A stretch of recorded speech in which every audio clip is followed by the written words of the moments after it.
Selamat siang teman-teman, apa kabar kalian semuanya? Jadi saat ini, sebelum kita basa-basi kesana kemari, perkenalkan dulu nih. Nama saya Katrina Rangga, saya dari kelas 11 IPS 2, pastinya dari SMA Santo Antonius. Nah teman-teman, seperti yang kalian lihat ya, saat ini saya sedang di salah satu museum sejarah yang ada di Indonesia, khususnya yang ada di Jakarta ini. Jadi saya di Museum Pancasila, yang kita kenal juga dengan Museum Lubang Buaya. Baca. Oke, jadi teman-teman, saya akan membawa kalian untuk melihat beberapa tempat yang ada di Museum Lubang Buaya ini. Beberapa tempat terjadinya peristiwa G30SPKI. Ini ada surat pernyataan tentang Dewan Jenderal. Ayo tekan. Akui itu anggota Dewan Jenderal. Akui Dewan Jenderal itu ada.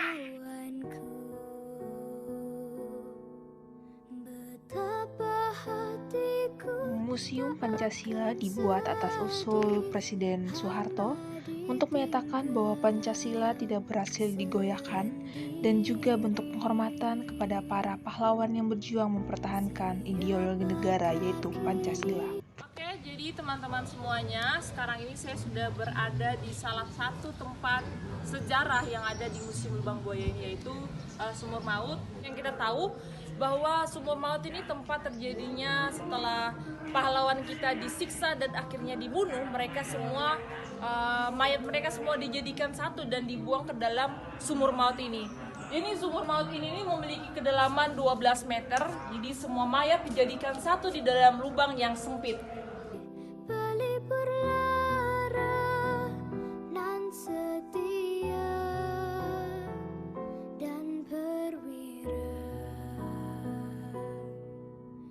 Di atas Sumur Maut ini ada batu nisan yang bertuliskan bahwa cita-cita perjuangan kami untuk menegakkan kemurnian Pancasila tidak mungkin dipatahkan hanya dengan leluhur kami. Di bawah truk. Nah, kemudian ada pasukan RPKD, Kopassus. Pada saat itu, di bawah pimpinan Kolonel Sawaidi bergerak menuju ke daerah Lubang Buaya tanggal 2 Oktober. Ditangkaplah Bapak Sukitma itu. Akhirnya dibawa ke Cijantung, diinterogasi. Ternyata beliau seorang anggota polisi yang saat ini sedang patroli tangkap PKI. Dan akhirnya tanggal 3 Oktobernya Bapak Sukitma oleh pasukan PKI dibawa ke daerah Lubang Buaya sebagai petunjuk untuk mencari para jenderal yang dibunuh PKI. Sampai di sini beliau hanya melihat rumahnya saja pada saat beliau diculik. Kemudianlah tempat ini diselambar oleh pasukan Kopassus RPKD dan menginjak tanah. Ada satu tanah itu bergerak. Kemudian curiga, digali tanah tersebut, dibantu dengan warga yang di sini sampai menjelang tengah malam, mencapai 7-8 meter. Setelah digali ternyata ada kaki nongol ke atas. Kaki itu ternyata setelah diperiksa kakinya letu tendian yang terakhir dimasukkan ke dalam sumur. Temuan tersebut kemudian dilaporkan ke Pangkostrat. Perintah Pangkostrat untuk penggalian ini sudah menjelang tengah malam. Akhirnya dilaksanakan besok paginya, dilanjutkan oleh pasukan marinir.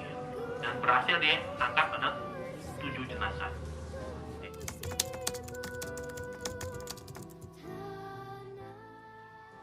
Jadi teman-teman, setelah dari Sumur Maut ini tuh di sebelah Sumur Maut terdapat rumah penyiksaan, di mana keempat para jenderal ini sebelum dibunuh mereka disiksa di dalam rumah penyiksaan ini teman-teman. Dan rumah penyiksaan ini tuh terdapat ada patung-patung yang menggambarkan kejadian dan kronologi penyiksaan para jenderal. Di sini menggambarkan penyiksaan para jenderal yang disiksa sama PKI.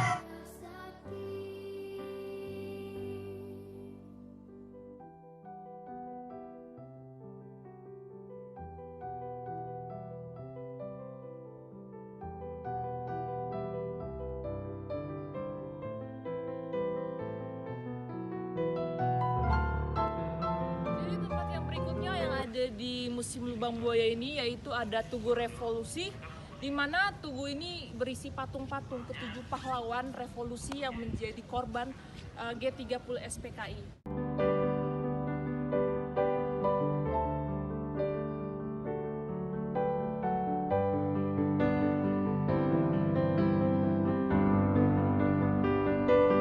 Telah gugur pahlawan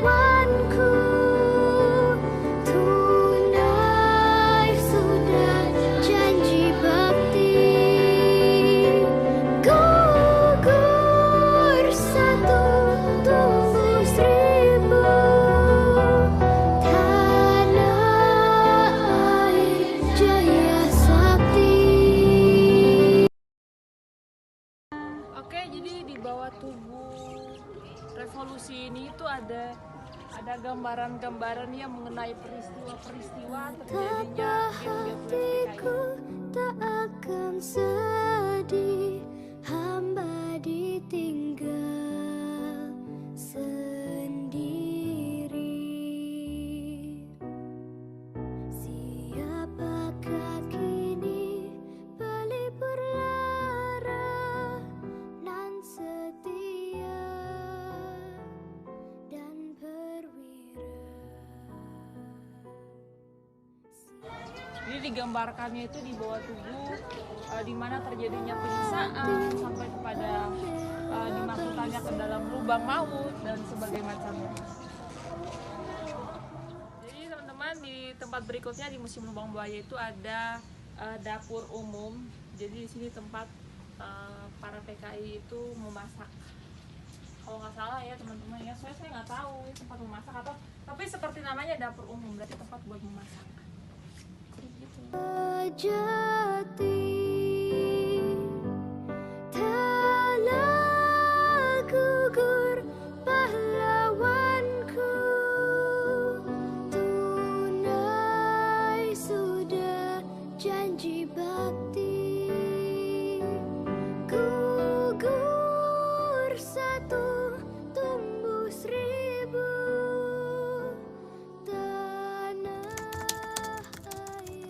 Jaya Sakti. Nama aku Cleopatra. Kalau menurut aku tuh lebih ke sesuatu yang berbau sejarah sih, biar anak-anak muda tuh tetap ingat akan jasa-jasa pahlawan atau peristiwa-peristiwa yang ada di masa lampau yang pernah terjadi. Jadi kayak untuk mengingat aja momen itu pernah terjadi. Jadi menurut aku itu sesuatu yang penting loh. Sejarah itu nggak boleh dilupain dan harus akan terus diingat. Jadi ya menurut aku sih kayak gitu. Jadi sekarang saya lagi dengan kakak siapa? Carissa. Ya. Jadi karena saya kelas 12, jadi saya belajar tentang G30 SPKI. Jadi di sini banyak diorama, miniatur sama pahlawan revolusi. Jadi kita tahu waktu pas hari pahlawan itu terjadi, dan kita jadi tahu banyak sejarah tentang waktu penumpasan G30 SPKI. Adanya Museum Lubang Buaya ini, semoga peristiwa-peristiwa yang terjadi di masa lalu itu tidak memudar ya dengan adanya perkembangan teknologi yang ada saat ini. Jadi itu kenapa ada pepatah yang mengatakan ya bahwa mempelajari sejarah itu kenapa susah, karena orang-orang itu cenderung melupakan sejarah. Makanya sejarah itu susah, sejarah itu ribet. Gitu teman-teman. Iya. Cukup sekian, kita sudah melihat beberapa objek sejarah yang ada di Museum Lubang Buaya ini. Jadi teman-teman, kalau kalian ke Jakarta, yang di Jakarta maupun yang di luar Jakarta, kalau kalian ke Jakarta tuh kalian wajib banget ke Museum Lubang Buaya ini teman-teman, karena ini museum yang sangat bersejarah bagi kita. Kalau kalian ke Jakarta terus belum pernah ke Museum Lubang Buaya, berarti kalian bukan warga negara Indonesia yang love gitu teman-teman. Kalian harus wajib ke Museum Lubang Buaya, karena museum ini tuh ya menjelaskan tentang peristiwa-peristiwa sejarah yang terjadi di masa lalu. Karena adanya tindakan yang mereka lakukan, kita bisa hidup dengan sangat-sangat bebas dari penjajahan dan ketersiksaan di saat ini. Begitu, saya Kathleen, terima kasih atas terima kasih kalian sudah menonton sampai akhir. Dadah.